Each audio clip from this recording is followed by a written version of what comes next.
চামরিচ, রসুন, চালতা, চিংড়ি শুটকি। আগে দিয়ে হচ্ছে তেলটা দিয়ে দিয়েছি, তেলটা গরম হয়ে গেছে। এখন পেঁয়াজ দিয়েছি,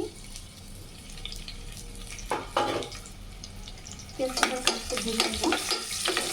এখানে আছে ইচা শুটকি, কাঁচামরিচ বাটা, তারপর হচ্ছে রসুন বাটা, হলুদ, জিরা গুঁড়া, লবণ।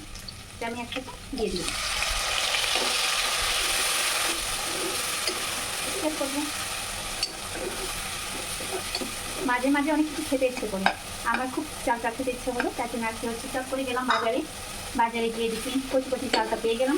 খেতেও যেতে ইচ্ছে করেছিল, ও উদ্দেশ্য করে গেলাম, আর চালটাও পেয়ে গেলাম। কচি কচি চালটা রান্না সেই দেখেন, আমি কচি কচি করে হচ্ছে এটা খেতে চলছি। একটু একটু মরিচটা একটু ভাজা ভাজা হয়ে নিলে, মশলাটা একটু ভাজা হয়ে নিলে আমি তারপর এটা দিয়ে দিই।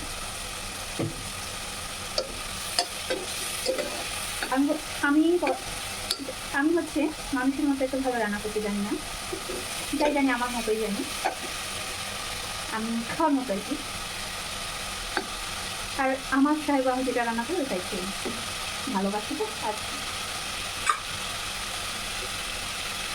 অবশ্যই ও রান্না করলে আমি সব খেয়ে নিই, মাঝে মাঝে একটু বলি আর কি মজা হয়নি, অনেক সময় বলি মজা হয়েছে, কারণ নাহলে রান্না করে খাওয়াবে না। আমার মতো কে কে করে, অনেক সময় মজা না হলে বলি অনেক মজা হয়েছে, এটা বলতে হয়।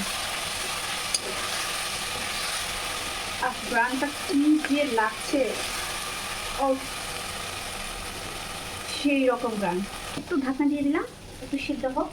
এর ফাঁকে হচ্ছে আমি হচ্ছে ব্লেন্ডার করে নিব।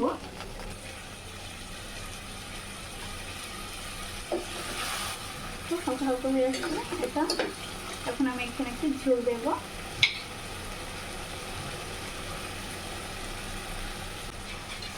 একটু ঝোল দিয়ে নিলাম।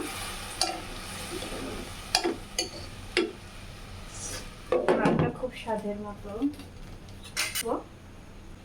হচ্ছে। আমি শুকরের মাংস একটু ভাজা করবো, সেদ্ধর সাথে একটু ভাজা খেতে ইচ্ছে করে, তার জন্য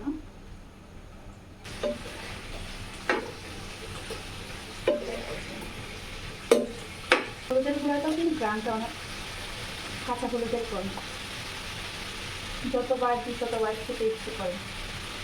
কালারগুলো অবশ্যই সুন্দর হয়। এটা একটা হলুদ একটু টেস্ট করে নিয়েছিলাম, খুব ভালো। আপনারা যদি এটা লিঙ্ক জানতে চান আমি অবশ্যই আপনাদেরকে দিই।